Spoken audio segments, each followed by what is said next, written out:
نحمده ونصلي ونسلم على رسوله الكريم وعلى آله وأصحابه أجمعين أما بعد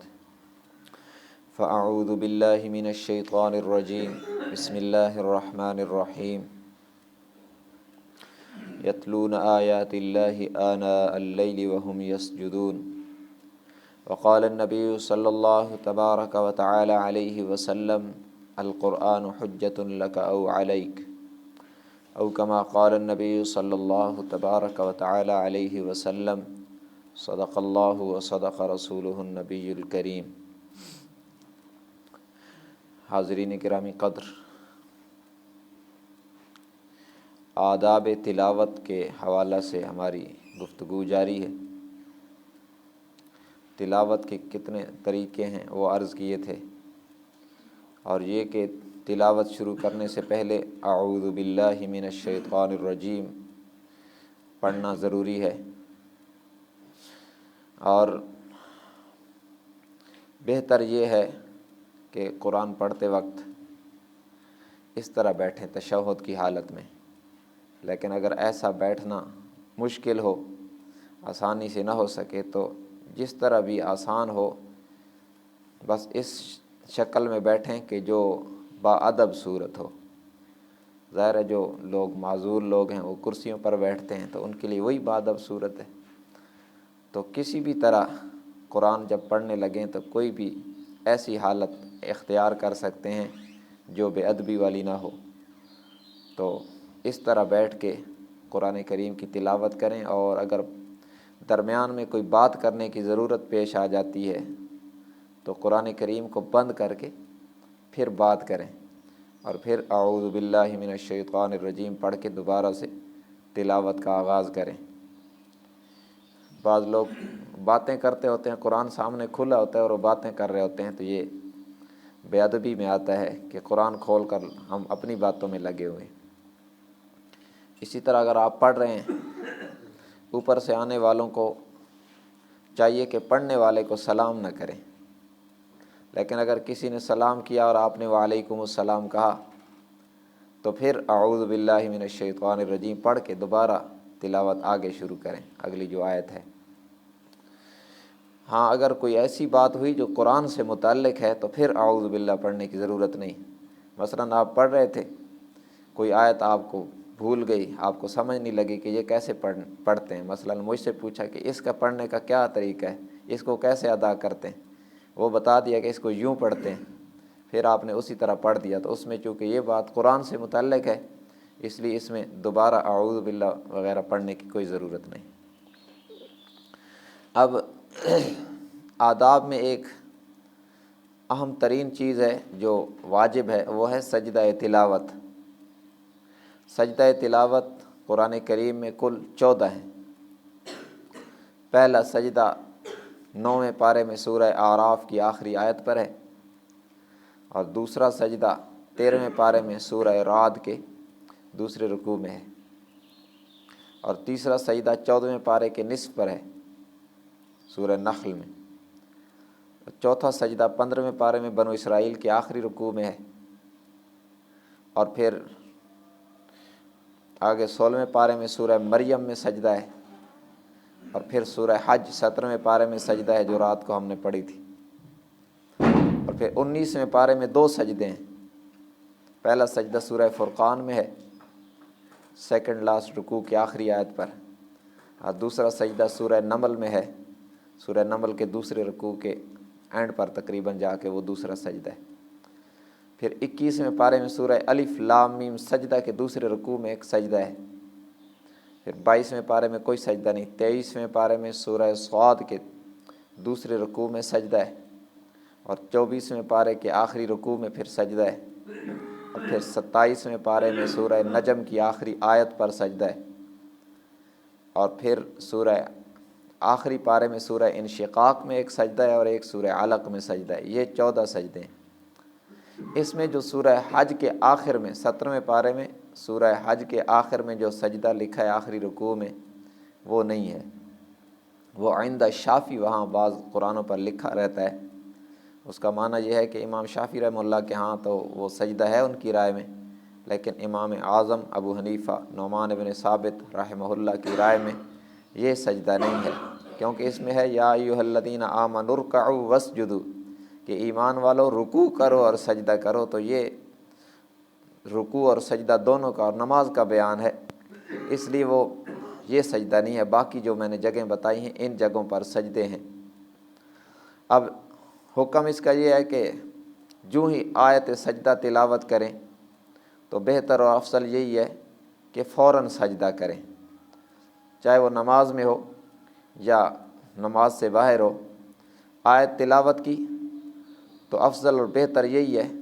کیونکہ آپ کے اوپر سجدہ واجب تو ہو گیا، بہتر ہے قرآن پڑھ رہے ہیں تو بند کر دیں اور سجدہ کر کے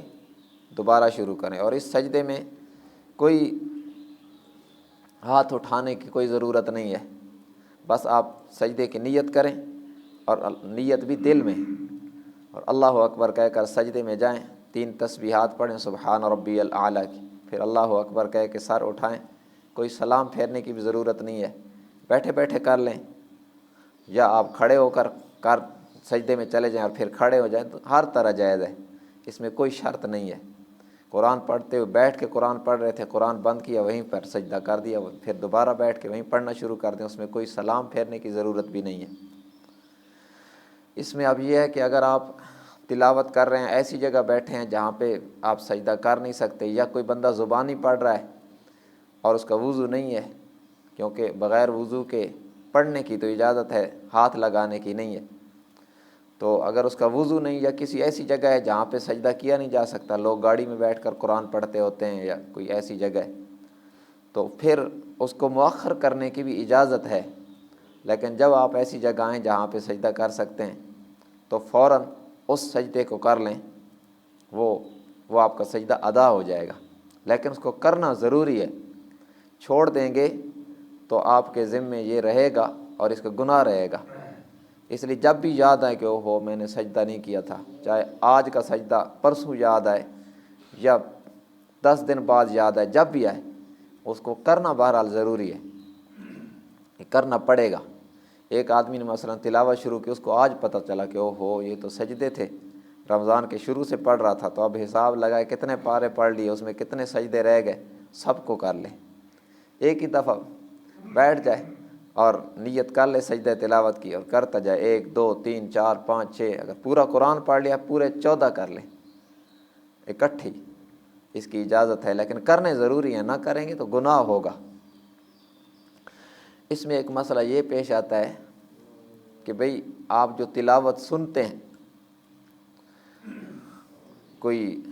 اس پر موبائل پر یا کہیں سپیکر پہ چل رہی ہوتی ہے، اس میں جب آیت سجدہ تلاوت ہوتی ہے تو اس کا کیا حکم ہوگا؟ عام طور پہ ایک الجھن بنتی ہے لوگوں کے لیے کہ وہ قاری صاحب نے تو آیت سجدہ پڑھ دی۔ اس کے لیے اصول یہ ہے کہ اگر آپ نے ڈائریکٹ تلاوت سنی، ڈائریکٹ کا مطلب ہے مثلا میں یہاں پڑھ رہا ہوں اور آپ سن رہے ہیں تو سجدہ واجب ہے، یا یہاں پہ میں سپیکر کھول کے سجدے والی آیت پڑھ دیتا ہوں، اس وقت جو لوگ سپیکر کے ذریعے بھی یہ آیت سنیں گے سب پہ سجدہ واجب ہوگا۔ لیکن اگر یہ ویڈیو جیسے بن رہی ہے، یہ بعد میں کوئی سنتا ہے، اس میں آیت سجدہ مثلا ہم پڑھ دیتے ہیں، اور بعد میں کوئی سنتا ہے کل پرسوں اس موبائل پر ویڈیو چلا کے اور آیت سجدے والے بھی سنتا ہے، تو اس پر سجدہ تلاوت واجب نہیں ہے، اس لیے کہ یہ ڈائریکٹ نہیں ہے، یہ تو ایک عکس ہے جو محفوظ کر لیا گیا ہے۔ اس لیے عام طور پر ریڈیو پر یا اس طرح کی جو ویڈیوز آتی ہیں موبائلوں پہ چلتی ہیں، وہ بھی ڈائریکٹ نہیں ہوتی، زیادہ تر وہ پرانی ریکارڈنگ چل رہی ہوتی ہے، تو پھر اس کو سن کر سجدہ تلاوت واجب نہیں ہوتا۔ اس کے لیے ضروری ہے کہ پڑھنے والے کی آواز آپ نے اسی وقت سنی ہو جب کہ وہ پڑھ رہا ہے، وہ بعد والی ریکارڈنگ کا سجدہ تلاوت وہ واجب نہیں ہوتا۔ بہرحال اس کو کرنا ضروری ہے۔ نماز میں بھی جو ہم لوگ تراویح میں پڑھتے ہیں تو وہ تو سجدہ ہم کر لیتے ہیں، اور امام کے پیچھے جو لوگ کھڑے ہیں ان کا بھی ادا ہو جاتا ہے، اس میں تو الجھن نہیں ہوتی، الجھن اپنی علیحدہ پڑھنے میں ہوتی ہے۔ جو لوگ علیحدہ تلاوت کر رہے ہوتے تو ان کو سجدہ، عام طور پر لوگ سجدہ نہیں کرتے، بہت کم لوگ سجدہ کرتے ہیں، بس ایسے ہی پڑھے جا رہے ہیں، سجدہ آ رہا ہے بس۔ خاص کر جو لوگ زیادہ پڑھتے ہیں وہ زیادہ سجدے چھوڑ دیتے ہیں، تو یہ ہے واجب، اس کا چھوڑنا ہے گناہ۔ اس لیے اب رمضان المبارک قرآن کا موسم بہار ہے، تلاوت زیادہ ہو رہی ہے، تو سجدے چھوڑ کر ہمیں گناہ گار نہیں ہونا چاہیے۔ سجدہ ہر حال میں کرنا چاہیے، چاہے گھر میں بیٹھے تھے، چارپائی پہ بیٹھے تھے، ہو سکتا ہے وہ پاک نہ ہو، وہاں پہ آپ نے چھوڑا تھا، تو پھر جب مسجد میں آئیں یا کہیں بھی مصلی بچھائیں نماز کے لیے تو وہ سجدہ کر لیں۔ ہاں اس میں یہ بات یاد رکھیں کہ رہا ہوا سجدہ مکروہ ٹائم میں نہ کریں۔ آپ نے سجدہ چھوڑ دیا تھا کسی وجہ سے، تو اب یہ نہیں کہ آپ سورج غروب ہونے کے ٹائم اس کو کر دیں، ایسا نہ کریں، بلکہ پھر اس کو اس وقت میں کریں جب سجدہ مکروہ نہ ہو۔ ہاں پڑھتے پڑھتے آ جائے تو وہ کر سکتے ہیں، آپ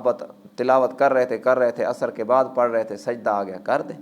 کوئی حرج نہیں، لیکن یہ نہیں کہ آپ سجدہ چھوڑ دیں اور جو ہے نا وہ جان بوجھ کے مکروہ ٹائم میں کریں، وہ نہیں صحیح ہے۔ تو باقی اس حوالے سے یہ چونکہ اس میں پیچیدگیاں آتی رہتی ہیں، کسی کے ذہن میں سوال ہو تو وہ کر سکتا ہے۔ اگر فرض نماز میں سجدہ آ جائے